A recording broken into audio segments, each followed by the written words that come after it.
قرآن مجید کی تلاوت، ترجمہ، تفسیر، حدیث، نعتیں، تجوید، گرامر کے لیے اس چینل کو سبسکرائب کریں، ویڈیو کو شیئر کریں اور لائک کریں۔ نحمدہ ونصلی علی رسولہ الکریم، اما بعد، فاعوذ باللہ من الشیطان الرجیم، بسم اللہ الرحمن الرحیم۔ آج کا ہمارا موضوع گفتگو ہے خصوصیات رمضان۔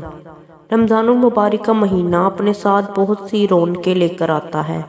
فطرت سلیمہ رکھنے والے مسلمان اس کی آمد پر بہت خوش نظر آتے ہیں اور فی الواقع یہ مہینہ بہت سی خصوصیات کا حامل ہے۔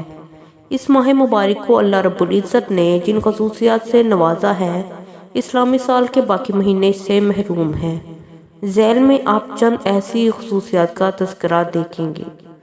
رمضان شہر قرآن۔ آسمانی کتابوں میں سب سے افضل اور سب سے اعلیٰ کتاب کے نزول کے لیے اللہ سبحانہ وتعالیٰ نے سب سے اہم اور افضل مہینے کا انتخاب فرمایا۔ فرمان باری تعالیٰ ہے، شہر رمضان الذی انزل فیہ القرآن ھدی للناس وبینات من الھدی والفرقان۔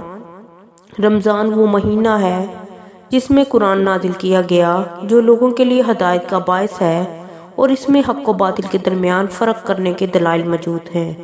ایک اور مقام پر فرمایا، انا انزلناہ فی لیلۃ القدر، ہم نے اسے قدر والی رات میں نازل فرمایا۔ رمضان المبارک میں نزول قرآن کا مطلب یہ نہیں کہ مکمل قرآن کسی ایک رمضان میں نازل ہوا، بلکہ یہ ہے کہ رمضان کے شب قدر میں لوح محفوظ سے آسمان دنیا پر اتارا گیا اور وہاں بیت العزا میں رکھ دیا گیا، پھر وہاں سے حسب حالات 23 سالوں تک اترتا رہا۔ بعض اہل علم کے نزدیک اس کا مفہوم یہ ہے کہ رمضان المبارک میں نزول قرآن کا آغاز ہوا اور غار حرا میں جب پہلی وحی نازل ہوئی تو وہ رمضان کا مہینہ تھا۔ اس اعتبار سے قرآن اور رمضان کا ایک گہرا تعلق ہے۔ اسی لیے نبی کریم صلی اللہ علیہ وآلہ وسلم اس ماہ مبارک میں جبرائیل علیہ السلام سے قرآن کا دور کیا کرتے تھے۔ سیدنا ابن عباس فرماتے ہیں، جبرائیل علیہ السلام رمضان میں ہر رات نبی سے ملتے اور نبی صلی اللہ علیہ وآلہ وسلم ان سے قرآن کا دور کرتے۔ اسی لیے نزول قرآن کے اس مہینے میں ہمیں بھی چاہیے کہ ذوق اور شوق سے قرآن کی تلاوت کریں۔ 83 سال 4 ماہ سے بہتر ایک رات۔ ماہ رمضان کی ایک خصوصیت یہ بھی ہے کہ اس میں ایک ایسی رات ہے جو 1000 مہینوں سے افضل ہے۔ چنانچہ اللہ تعالیٰ کا فرمان ہے، لیلۃ القدر خیر من الف شہر، قدر والی رات 1000 مہینوں سے افضل ہے۔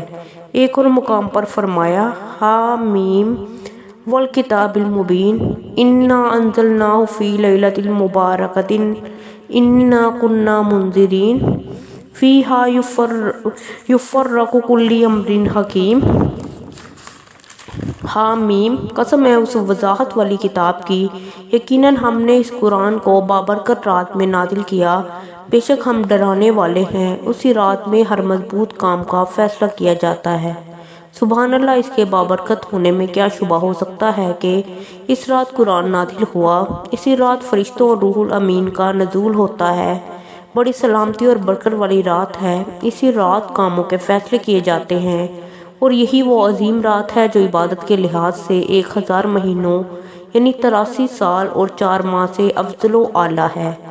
اللہ سے دعا ہے کہ وہ اس رات ہمیں خوب محنت کے ساتھ عبادت کرنے کی توفیق عطا فرمائے۔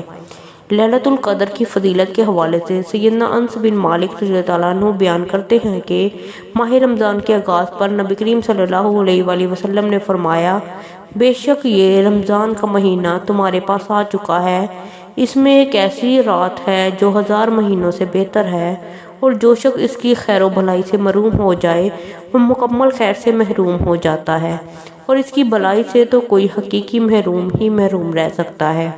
عمرہ حج کے برابر۔ اسلام میں حج ہر صاحب استطاعت آدمی پر فرض ہے۔ ہر مسلمان خواہ وہ مفلس یا مالدار خواہش رکھتا ہے کہ وہ حج یا عمرہ کر کے زیارت بیت اللہ کا شرف حاصل کر لے۔ مالدار لوگ حج کر لیتے ہیں، لیکن جن کے پاس حج کی طاقت نہیں ہوتی ان کے لیے رمضان کا عمرہ ایک نعمت ربانی ہے، کیونکہ رمضان میں کیا جانے والا عمرہ حج کے برابر ثواب رکھتا ہے۔ اس بارے میں سیدنا عبداللہ بن عباس رضی اللہ عنہ بیان کرتے ہیں کہ نبی صلی اللہ علیہ وآلہ وسلم جب حجۃ الوداع سے واپس مدینہ لوٹے تو ہم نے ام سنان انصاریہ سے پوچھا، تم نے ہمارے ساتھ حج کیوں نہیں کیا؟ تو وہ کہنے لگی، ہمارے پاس 2 اونٹ ہیں، ایک پر میرا خاوند اور بیٹا سوار ہو کر حج کے لیے چلے گئے اور دوسرا پانی پلانے کے لیے استعمال ہوتا ہے۔ نبی کریم نے فرمایا، جب رمضان آئے تو عمرہ کر لینا، کیونکہ رمضان میں کیا گیا عمرہ حج کے برابر ہے۔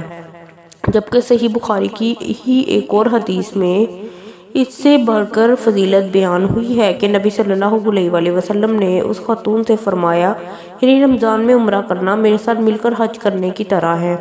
اس حدیث میں وضاحت ہے کہ اس ماہ مقدس کو اللہ تعالیٰ نے یہ خصوصیت عنایت کی ہے کہ اس میں عمرہ کرنا ایسے ہی ہے کہ جس طرح رسول اللہ صلی اللہ علیہ وآلہ وسلم کے ساتھ مل کر حج کرنا، اور یہ ایک ایسی خصوصیت ہے جو کسی بھی دوسرے مہینے کو حاصل نہیں۔ اہل ایمان کی خاطر اللہ تعالیٰ نے اپنے نیک بندوں کے لیے جنت تیار کر کے تمام انسانیت کو دعوت دی کہ اس جنت میں آ جاؤ، اور جنت میں لے جانے والے اعمال کی طرف رہنمائی بھی فرمائی۔ اللہ تعالیٰ اپنے بندوں پر ظلم نہیں کرتا، لیکن بندے خود اپنے آپ پر ظلم کرتے ہیں۔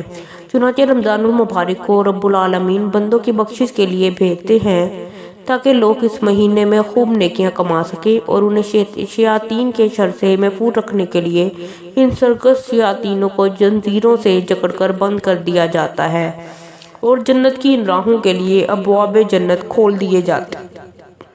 اس ماہ مبارک میں اہل ایمان کے لیے اللہ کی طرف جو اہم کام کیے جاتے ہیں انہیں سیدنا ابو ہریرہ رضی اللہ عنہ نبی کریم صلی اللہ علیہ وآلہ وسلم سے بیان کرتے ہیں کہ آپ صلی اللہ علیہ وآلہ وسلم نے فرمایا، جب رمضان کی پہلی رات ہوتی ہے تو شیاطین اور سرکش جنوں کو جکڑ دیا جاتا ہے، آتش جہنم کے تمام دروازے بند کر دیے جاتے ہیں، ان میں سے کوئی بھی دروازہ نہیں کھلتا، جنت کے تمام دروازوں کو کھول دیا جاتا ہے، ان میں سے کوئی بھی دروازہ بند نہیں کیا جاتا، اور اللہ کی طرف سے ایک اعلان کرنے والا اعلان کرتا ہے، اے بھلائی کے متلاشی آگے بڑھو، اور اے شر کے طلبگار اب تم رک جا۔ نیز اللہ لوگوں کو جہنم سے آزادی عطا کرتا ہے، اور یہ کام ہر رات ہوتا ہے۔ حدیث رسول صلی اللہ علیہ وآلہ وسلم سے وضاحت ہو رہی ہے کہ اللہ تعالیٰ اپنے بندوں سے کتنی محبت کرتا ہے، اور یہ اس کی محبت ہی ہے کہ وہ اپنے اہل ایمان بندوں کی خاطر رمضان المبارک میں انہیں گمراہ کرنے والے شیاطین کو جکڑ دیتا ہے۔ اس حدیث میں رمضان المبارک کی درج ذیل 5 خصوصیات بیان ہوئی ہیں۔ شیاطین اور سرکش جنات کو جکڑ دیا جاتا ہے، جہنم کے تمام دروازے بند کر دیے جاتے ہیں، جنت کے تمام دروازوں کو کھول دیا جاتا ہے، لوگوں کو برائی سے بچنے اور خیر کے کام کرنے کی طرف دعوت دی جاتی ہے، ہر رات لوگوں کو جہنم سے آزاد کیا جاتا ہے۔ آتش دوزخ سے آزادی۔ اس ماہ زعفران کی ایک خصوصیت یہ بھی ہے کہ اللہ تعالیٰ اس مہینے کی ہر رات بہت سے لوگوں کو جہنم کی آگ اور اس کی جیل سے آزادی عطا کرتے ہیں۔ اس بارے میں گزشتہ حدیث میں وضاحت موجود ہے۔ نیز اسی مضمون کی ایک اور حدیث سنن ابن ماجہ میں بھی ہے۔ سیدنا جابر رضی اللہ عنہ بیان کرتے ہیں کہ رسول اللہ صلی اللہ علیہ وآلہ وسلم نے فرمایا، اللہ تعالیٰ ہر افطار کے وقت کچھ لوگوں کو جہنم سے آزاد کرتا ہے، اور یہ کام رمضان کی ہر رات ہوتا ہے۔ رمضان المبارک میں لوگوں کی جہنم سے آزادی کے حوالے سے سیدنا ابو سعید خدری رضی اللہ عنہ بھی بیان کرتے ہیں کہ رسول اللہ صلی اللہ علیہ وآلہ وسلم نے فرمایا، بے شک اللہ تعالیٰ رمضان المبارک میں ہر دن اور ہر رات بہت سے لوگوں کو جہنم سے آزاد کرتا ہے۔ نیز ہر دن اور ہر رات ہر مسلمان کی ایک دعا قبول کی جاتی ہے۔ اس حدیث میں اس ماہ مبارک کی ایک اور خصوصیت بھی بیان ہوئی ہے، اور وہ ہے ہر دن اور ہر رات دعا کی قبولیت۔ تو اس لیے ہمیں چاہیے کہ رمضان کے ہر دن اور ہر رات میں اللہ سے جہنم سے آزادی اور جنت کے داخلے کی دعا کریں۔ صدق اللہ العظیم۔ مہربانی کر کے چینل کو سبسکرائب کریں تاکہ ہر ویڈیو آپ کو سب سے پہلے دیکھنے کو ملے، اور سبسکرائب کرنا بالکل فری ہے۔